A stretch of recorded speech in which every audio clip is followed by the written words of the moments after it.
Bienvenue dans cette nouvelle édition du 12-15. Voici les titres de l'actualité. Situation inédite pour le Burundi. Le 29 septembre, le Conseil des droits de l'homme des Nations Unies a voté 2 résolutions contradictoires, à savoir une commission d'enquête et l'envoi de 3 experts. Découverte des sanctuaires d'Ake Olokan, cet artiste plasticien togolais se sert principalement de la paille pour créer des œuvres d'art. Et puis, Mohamed Magasuba effectue ses premiers pas à la tête de la sélection nationale de football malienne. Son premier défi sera le 6 octobre face à la sélection ivoirienne. Le Burundi se retrouve avec 2 mécanismes suite à des résolutions votées le 29 septembre par le Conseil des droits de l'homme de l'ONU. Celui-ci a renouvelé le mandat de la commission d'enquête indépendante sur le Burundi et a également voté la création d'une autre commission d'experts. Une situation inédite que nous explique Patricia Solange-Dubois. La commission indépendante d'enquête de l'ONU sur le Burundi a été prolongée d'1 an malgré les réticences du gouvernement. Cependant, un autre texte a été présenté par le groupe Afrique, soutenu par les autorités burundaises, qui a également été validé par le Conseil des droits de l'homme de l'ONU. Le pays se retrouve ainsi avec 2 mécanismes contradictoires. L'Union européenne avait proposé une résolution pour demander notamment à ce que la CPI puisse lancer des enquêtes contre certains criminels burundais. Ce projet de résolution a été mis en concurrence par une autre résolution de l'Union africaine, du groupe africain qui est membre des pays membres du Conseil des droits de l'homme. C'est une commission d'experts et qui rendront compte aux auteurs des crimes. Le rapport définitif rendu lundi 18 septembre devant le Conseil des droits de l'homme fait état de graves violations des droits humains depuis le début de la crise politique en 2015. L'ouverture d'une procédure par la Cour pénale internationale avait été demandée par la Commission lundi 4 septembre pour crimes contre l'humanité. Le président de la commission d'enquête, Fadza Ougergouz, met en cause une responsabilité allant jusqu'au sommet de l'État. L'État burundais n'est pas le seul acteur dans la crise burundaise, donc il faudrait que les témoignages puissent provenir de tous les acteurs. Si le gouvernement, en tant que membre des Nations Unies, a refuté tout d'abord la composition et la mise de cette commission, c'est-à-dire qu'il manquait quand même, qu'il y avait un manque de garantie d'indépendance. Je pense qu'il y a une pression quelque part pour que effectivement cette commission d'enquête soit aussi une façon de manipuler l'opinion et aussi manipuler la CPI. Le résultat de l'enquête sera communiqué aux autorités judiciaires du Burundi qui devront se charger de juger l'affaire. De son côté, la Cour pénale internationale dispose jusqu'au 27 octobre pour décider de se saisir elle-même de l'affaire. Le Cameroun célébrait le 56e anniversaire de la réunification de ses régions francophones et anglophones ce dimanche 1er octobre. L'occasion pour les parlementaires de lancer un nouvel appel en faveur de l'unité nationale. Reportage de notre correspondante Viviane Baoken. Tous ces sénateurs et députés de la nation réunis ce 1er octobre 2017 à la place de la réunification à Yaoundé sont venus commémorer le vivre ensemble du peuple camerounais. D'une seule voix, ils célèbrent 56 ans d'unité nationale. Une réunification qui, selon ces derniers, restera pérenne dans le cœur des Camerounais. Les élus de la nation ont profité de ce rassemblement pour condamner les actes de violence observés dans le pays en raison d'une prétendue sécession. Les 2 chambres du Parlement souhaitent rappeler à l'ensemble de la conscience collective de notre pays qu'elle souhaite que cette union reste éternelle. C'est évident que l'actualité nous appelle à une nouvelle prise de conscience. L'actualité n'est pas celle des années précédentes. Avec les mouvements que nous voyons ces dernières semaines et qui se poursuivent encore, nous souhaitons rappeler que nous souhaitons être tous ensemble. Tous les Camerounais ensemble et pour toujours. Toujours en marge de la commémoration de la réunification du Cameroun et compte tenu du climat politique et social qui prévaut dans le pays, le Rassemblement démocratique du peuple camerounais parti au pouvoir a tenu lui aussi à célébrer le vivre ensemble.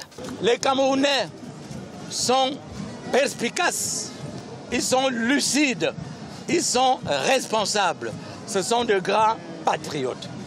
Ils disent non à ces velléités de déstabilisation, à ces velléités de contestation, à ces velléités de division.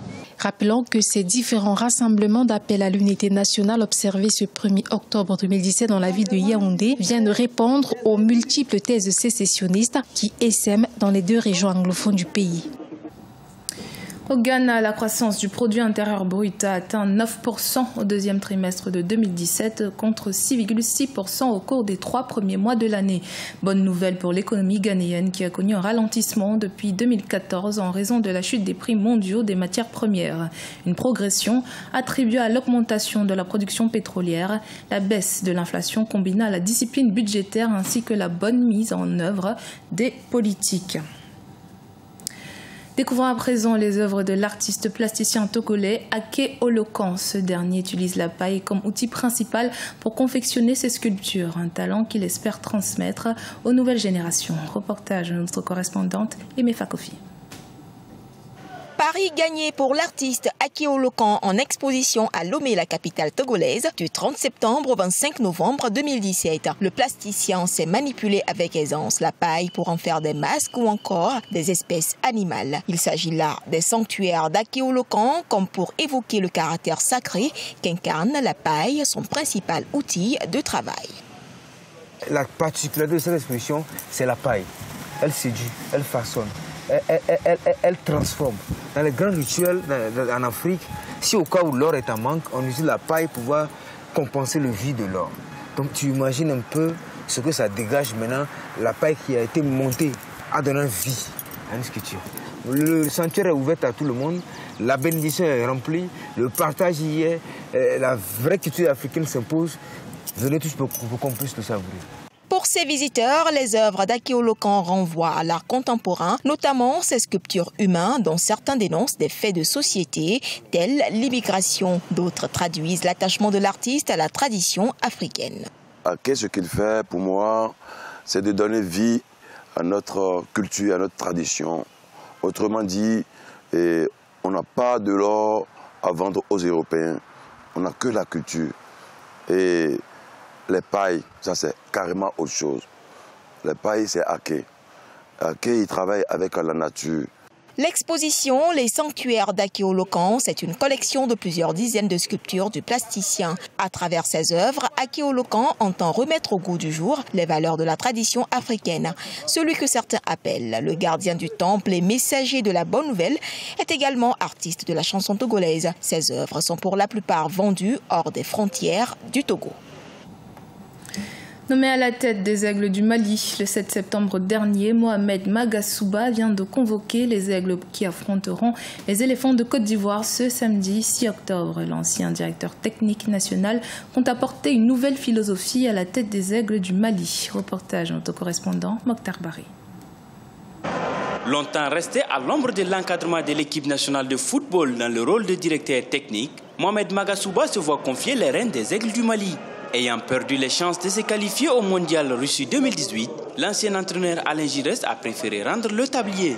Mohamed Magasuba aura la lourde tâche de relancer la sélection nationale dans une poule dominée par la Côte d'Ivoire avec 7 points, suivi du Maroc avec 6 points et du Gabon 5 points. Le Mali, lui, totalise 2 points en 4 matchs. Moi, j'ai ma philosophie. Tout autre coach que moi a sa philosophie. Mais moi, ma philosophie est basée sur le renouveau. Le renouveau n'exclut pas les anciens. Non, pas du tout. Nous avons besoin de tout le monde, mais nous avons besoin de bâtir cette équipe nationale sur des bases saines, sur des bases durables. Et pour cela, il faut certainement faire appel à certains jeunes valeureux qui ont beaucoup de talent. Mohamed Magasuba entend imprimer une nouvelle dynamique à des Aigles en perte de confiance. Pour cela, il compte injecter du sang neuf avec la montée de jeunes cadets et juniors qui ont été sacrés en Coupe d'Afrique et du Monde en 2015. On a vu que au niveau des jeunes maliens, quand même ça rayonne fort parce que vous savez, les cadets maliens ont gagné 2 fois de suite la CAN.